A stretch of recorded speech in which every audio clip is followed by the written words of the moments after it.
87% das pessoas não prosperam profissionalmente por conta disso. Fica até o final, porque ninguém fala sobre isso por aí, mas eu vou te contar esse segredo agora. Olá, seja muito bem-vinda por aqui, seja muito bem-vindo. Eu sou Bruna Sobral, sou terapeuta e mentora, especialista na prosperidade da mulher de negócios, da mulher focada na vida profissional. E quando eu falo de prosperidade, estou falando de prosperidade também financeira, também profissional, mas também afetiva, espiritual, de saúde, na prosperidade como um todo. Meu intuito aqui é auxiliar mulheres e pessoas, homens aqui possam se conectar aqui com o meu canal também, a viverem uma vida cada vez melhor, com menos bloqueios e muito mais livre para prosperar em tudo que você merece. Então eu sempre vou trazer conteúdos aqui voltados para prosperidade. Sejam vídeos como este que você vai ver, ou outros formatos de vídeo, então fica por aqui que eu tenho certeza que vai te ajudar bastante. Eu sou pós-graduada em neuropsicanálise, sou consteladora sistêmica, terapeuta sistêmica, então atuo também com constelações familiares, e tenho formação em um monte de técnicas que foram aí formando uma colcha de retalho para eu ajudar a transformar dezenas de mulheres que têm sido mais prósperas depois de passar comigo em atendimento. E se você está aqui há mais tempo ou deu uma passeada pelo meu canal, você já viu que tem alguns vídeos de tarô, porque há uns anos atrás eu atendia com tarô, abriu muitas portas, foi como eu comecei aí cerca de 10 anos, 11 anos atrás, mas hoje não atuo mais com tarô porque não acredito mais nele como uma ferramenta que realmente auxilie e empodere. Hoje eu sou cristã e eu vejo outras maneiras aí que realmente funcionam para te auxiliar a ter uma vida melhor afetivamente, para viver um relacionamento suculento como você merece, para prosperar profissionalmente, para ter abundância e prosperidade em todas as áreas da sua vida. Quero te convidar a me seguir no meu Instagram, @brunasobraus, com S no final, o link vai estar aqui embaixo. Se você quiser informações sobre meus atendimentos, também pode chamar a minha assistente no WhatsApp, que vai estar embaixo. E também, claro, a se inscrever aqui no canal se você gosta de assuntos de desenvolvimento pessoal e deixar o seu curtir para esse vídeo e comentar aqui embaixo o que você achou desse conteúdo, porque com essa interação com vocês eu posso trazer conteúdos que mais te auxiliem. Falando em conteúdo, vamos ao que interessa. Você já percebeu que, por mais que você seja bem desenvolvida no que você faz, tenha investido muito no seu negócio ou na sua profissão, e seja sempre buscando mais conhecimento, melhorando como profissional, existem outras mulheres, outros negócios, outros concorrentes que alcançam mais prosperidade do que você, vendem muito mais, têm mais visibilidade, são mais reconhecidos profissionalmente, e você sabe que não tem a mesma capacidade, são tecnicamente inferiores a você e ao seu trabalho? Isso acontece muito, e hoje você vai entender o porquê que isso acontece. Mas pensa um pouquinho agora, você não acha que poderia estar além do que você está hoje? E não que você esteja ruim, talvez você esteja até em um patamar bacana, mas se você sente que está estagnado, que você ainda não alcançou o que você pode alcançar profissionalmente, esse vídeo aqui é para você. Então, escuta esse segredo que eu vou te contar agora. As pesquisas de Harvard comprovam que 87% dos fracassos profissionais não estão relacionados a habilidades técnicas, cognitivas, operacionais ou conhecimento técnico do seu negócio. 87% das pessoas fracassam por questões emocionais. E é por isso que tem pessoas muito menos capacitadas que estão sendo reconhecidas antes de você, prosperando mais do que você, vendendo mais do que você e até alcançando patamares superiores ao seu de maneira bem rápida, porque elas com certeza têm um emocional muito fortalecido, muito desenvolvido. O que acontece, basicamente, é que quando a gente tem bloqueios emocionais, e esses bloqueios são invisíveis, muitas vezes eles são inconscientes. É claro que existe ali algumas coisas que a gente tem consciência. Por exemplo, eu tenho medo de falar em público, ou então, eu tenho um pouco de dificuldade para tomar algumas decisões, eu fico insegura. Só que outros são invisíveis, você não percebe. E muitas vezes você está mascarando esses comportamentos, né? O seu cérebro está ignorando ali, sublimando ou reprimindo aquilo que tem acontecido, aquela informação que está na sua mente, e aí você não acessa aquilo. Só que as questões emocionais, elas influenciam justamente nisso, trazendo para a gente insegurança para tomar decisões. E para que você possa prosperar, você tem que tomar decisões. Trazendo também medos. Então você deixa de alcançar patamares superiores, você deixa de fazer escolhas que te tiram da zona de conforto, você deixa de tomar decisões importantes, você deixa de arriscar, você deixa de investir por conta de medo. Muitas vezes a própria dificuldade de liderança, então você sempre foi subjugada ou se sentiu subjugada, tem traumas nesse aspecto e acaba não tomando decisões para liderar, acaba não conseguindo conduzir pessoas. Medo da rejeição. O medo da rejeição, ele é muito fácil de ser visto em quem tem empresa. Eu brinco que as mulheres que abrem negócios, que empreendem, né, que têm a própria empresa, são as que percebem mais facilmente isso, porque é como se a gente projetasse na nossa empresa todas as nossas sombras. Então, a nossa empresa, ela vai ser ali uma foto, um retrato das nossas sombras. Então, se eu tenho medo de rejeição, eu vou perceber isso na empresa. Se eu tenho insegurança, eu vou perceber isso na empresa. Se eu tenho feridas de escassez, isso vai ficar escancarado ali na minha empresa. Então, a empresa, ela mostra muito do retrato de como você está emocionalmente, de como está o seu interno. Que não tem jeito. A rejeição, ela é muito facilmente percebida quando você tem medo de rejeitar um cliente, quando você tem medo de falar o seu preço, quando você tem medo que a sua entrega não seja boa o suficiente, quando você está sempre achando que o seu concorrente é um pouco melhor, talvez o seu cliente possa preferir o seu concorrente. E se você não tem empresa, trabalha CLT ou com algum outro tipo de parceria, também pode ser percebido pelos seus colegas de trabalho, ou até com clientes que você possa contatar, nos seus projetos de trabalho, nos projetos que você apresenta. Tudo isso fica muito explícito. E esse medo da rejeição, ele atrapalha demais. Porque quando você tem esse medo, você tem medo de se fazer ser vista. Muitas vezes você prefere até não ser vista para não ser rejeitada, porque a rejeição dói. E aí você então deixa de fazer muita coisa ali que ia trazer visibilidade, que ia trazer reconhecimento para você e que poderia trazer novos clientes, justamente pelo medo de ser rejeitada. É claro que não só o caso da rejeição, como qualquer outra ferida emocional, como qualquer outra questão que eu estou falando aqui, ela tem raízes profundas no nosso inconsciente, às vezes até consciente, que são traumas, são feridas, vou falar um pouquinho sobre isso também, mas que eu não percebo muitas vezes esse mecanismo. Então, às vezes, eu não percebo que eu estou me sabotando, que eu estou deixando de ofertar o meu produto em um lugar que poderia trazer muito dinheiro, que eu estou deixando de falar sobre o meu trabalho, que eu estou deixando de me posicionar e me fazer ser vista, que eu estou negando oportunidades de palestrar, que eu estou negando oportunidades de me fazer vista ali, de falar com os outros, de falar com o público, que eu estou negando apresentar o meu produto à minha empresa por conta do medo da rejeição. Então a gente vai se sabotar de outras formas. Eu vou me sabotar inventando, aparecendo, né, criando um compromisso no mesmo dia. Eu vou me sabotar criando uma gripe, uma dor de barriga. Eu vou me sabotar falando que eu não domino muito aquele assunto. Eu vou me sabotar tendo um imprevisto. Eu vou me sabotar de diversas maneiras para não enfrentar a possibilidade de ser rejeitada, né? Então, falando sobre esse gatilho da rejeição, esse é o exemplo. Eu vou ficar criando ali qualquer mecanismo para evitar a possibilidade de ser rejeitada. Então, olha aí quantas oportunidades eu estou perdendo só por conta de um medo de rejeição. A própria procrastinação, ela é um mecanismo de defesa também quando eu não me sinto boa o suficiente. Ela tem, sim, relação também com a gestão do tempo, mas ela também é muito relacionada à gestão emocional. Então, muitas vezes eu não me sinto boa o suficiente para fazer aquilo, e aí eu fico evitando fazer aquilo. Ou muitas vezes eu não estou conseguindo gerenciar as minhas próprias emoções, as minhas frustrações, outras emoções despertadas ali no meu dia a dia, e eu acabo com aquele turbilhão de emoções ali, sem clareza, sem conseguir direcionar e afunilar. Então, mesmo a procrastinação é uma forma de autossabotagem para que você não enfrente aquilo que é desconfortável para o seu cérebro, principalmente quando se trata de emoções. Então, para o cérebro é muito desconfortável enfrentar traumas, enfrentar bloqueios, né? Então, deixa eu pegar aqui um exemplo. Se eu me sentir, vou falar sempre da rejeição aqui porque fica mais fácil para eu ilustrar para vocês. Se eu senti uma rejeição paterna quando eu era criança, talvez hoje eu não tenha consciência disso.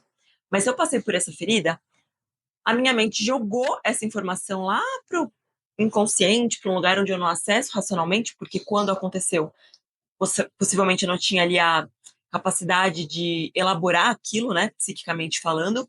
Então o cérebro joga ali pro lixo para não ficar lidando, porque era muito dolorido lidar com aquilo, e tá com a informação. Mas aí eu vou levando aquilo, se eu não cuidar, se eu não olhar, não ressignificar, eu passo a vida com essa ferida ali de rejeição.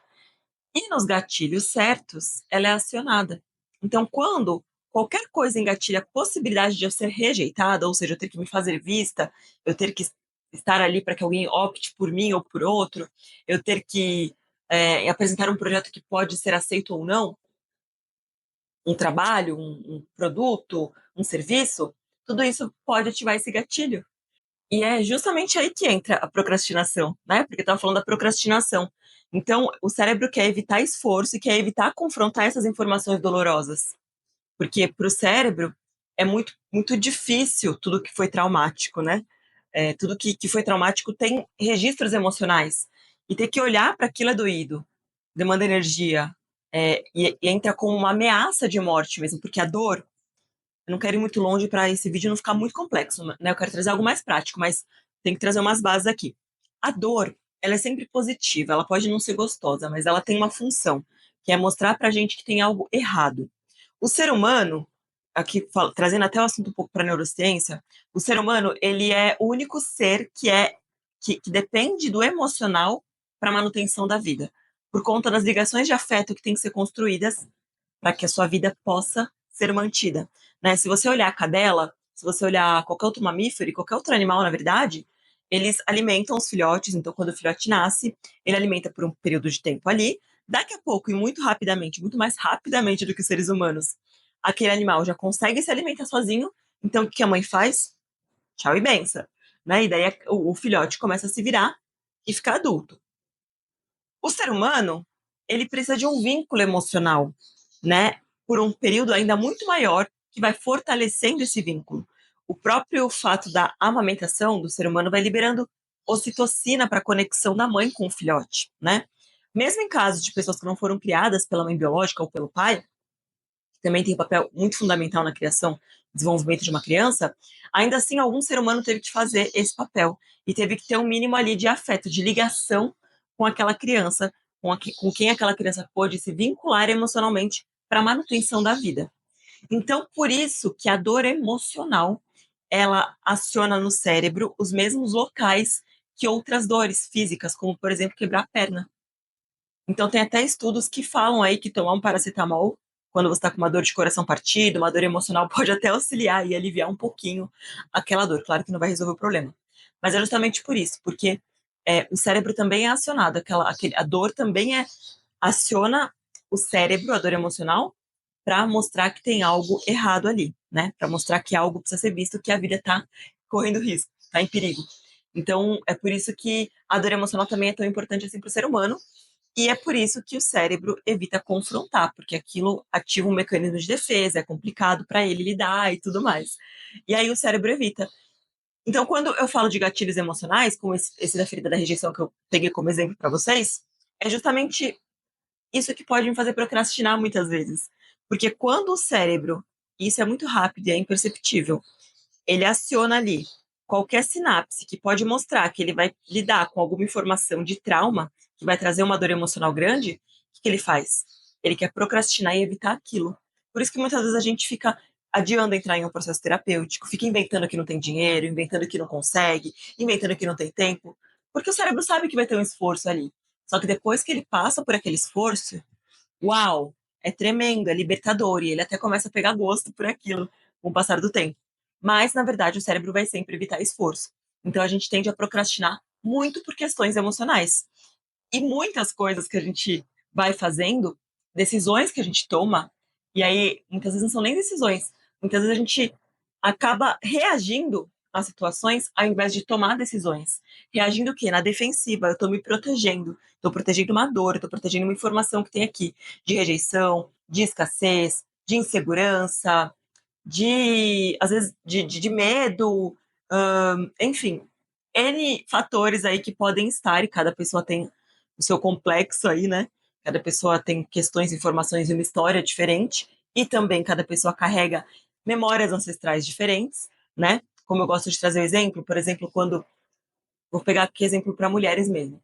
Se eu tive uma bisavó ancestral que ela foi obrigada a casar, que ela não pôde seguir o sonho de aprender, sei lá, de fazer medicina porque ela tinha o sonho, a vocação para medicina, mas não pôde fazer isso porque foi subjugada como mulher e tudo mais, porque houve muito isso historicamente mesmo. Ela carregou e ficou com um registro muito grande em relação a isso. Ela passa essa dor sistemicamente. Então a filha dela vai sentir isso, depois a outra filha. E aí, pelo que a gente chama sistemicamente de amor cego, pode ser que a bisneta, seja você, seja eu, seja qualquer outra mulher, não consiga prosperar financeiramente, profissionalmente, porque em honra àquela avó que não pode trabalhar, eu escolho não dar certo na profissão também. Entende? Então tem alguns mecanismos aí, N mecanismos, inumeráveis mecanismos, que podem sabotar alguém de prosperar profissionalmente. E 87% deles são questões emocionais. É o seu medo, é a sua insegurança, é a sua dificuldade de se posicionar, essa dificuldade de saber o seu lugar no mundo, de não reconhecer o seu próprio valor, de não se sentir amada e valorizada, talvez desde criança ali no seu, né, na sua infância e tudo mais. Isso faz com que você não tenha coragem de colocar sua voz no mundo. Muitas vezes você acaba se. Como é que fala? Me fugiu a palavra agora, mas sabe quando você fica em cima do muro, não tem coragem de colocar ali a sua força, de se fazer presente, de se posicionar, por conta desses mecanismos de não se sentir bom o suficiente, de não saber se posicionar, de não ter voz, de inconscientemente achar que a sua voz não tem valor, seu sentimento não tem valor.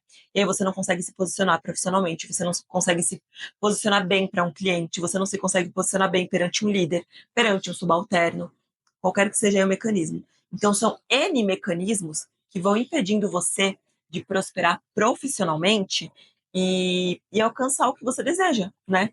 Mais ou menos assim, ó, a sua mente pode ter metas, ter planos, ter objetivos, ter desejos, mas se as suas emoções não estiverem alinhadas a essas metas, você vai se sentir estagnada, você vai se sentir travada, você vai investir em conhecimento técnico, você vai investir em marketing, você vai investir em mentoria para desenvolver habilidades técnicas do seu negócio, você vai investir em uma empresa terceirizada para fazer algo que você não domina, você vai investir em ferramentas operacionais, você vai investir em melhoria da marca, você vai investir em um monte de coisa ali da sua marca, mas você vai continuar no mesmo lugar. Pode até melhorar um pouco, mas ainda não vai te levar para o estouro que você deveria ter com o retorno de tudo que você já investiu no seu negócio, na sua profissão, porque as suas emoções não estão alinhadas com o que você quer alcançar hoje. Isso acontece para quem tem empresa, para quem está empreendendo, para quem está começando agora, para quem está no mundo corporativo, para qualquer que seja a sua profissão. As questões de merecimento estão muito alinhadas, as questões emocionais estão muito alinhadas a isso tudo. Então, você precisa aí, se você quer destravar, dar uma olhada em quais são essas emoções que estão aí te impedindo de ir além. Quais são essas emoções que estão atrapalhando você de alcançar essa meta, né? Tem muito a ver com como eu me sinto, tem muito a ver com o que eu acho de mim, mas tem muito a ver com aquilo que eu nem sei, com aqueles meus pontos cegos que estão no inconsciente, que muitas vezes a gente precisa de um trabalho terapêutico, de uma terapeuta, de uma mentora, para auxiliar a desbloquear a prosperidade. Essa prosperidade que vai te auxiliar a desbloquear a profissão, que vai te auxiliar a desbloquear a vida afetiva, que vai te auxiliar a ter melhor saúde, enfim, porque tá tudo interligado, né? Somos seres sistêmicos, está tudo interligado, uma coisa leva a outra. Então, tem questões emocionais aí que você pode olhar, que você deve olhar para alcançar prosperidade muito maior do que você gostaria. Se você quiser um auxílio sobre isso, quiser bater um papo sobre isso, você pode me chamar. Chama minha assistente aqui no link que está aqui embaixo. Fala que você assistiu esse vídeo, que você quer marcar uma sessão de direcionamento comigo, que você gostaria de bater um papo para ver como eu posso te ajudar. Eu vou ter um prazer enorme em te ajudar, tá bom? Espero que esse vídeo tenha te trazido muitas consciências, que você tenha curtido bastante. Caminha ele para uma amiga que de repente pode estar precisando ouvir isso. Um beijo!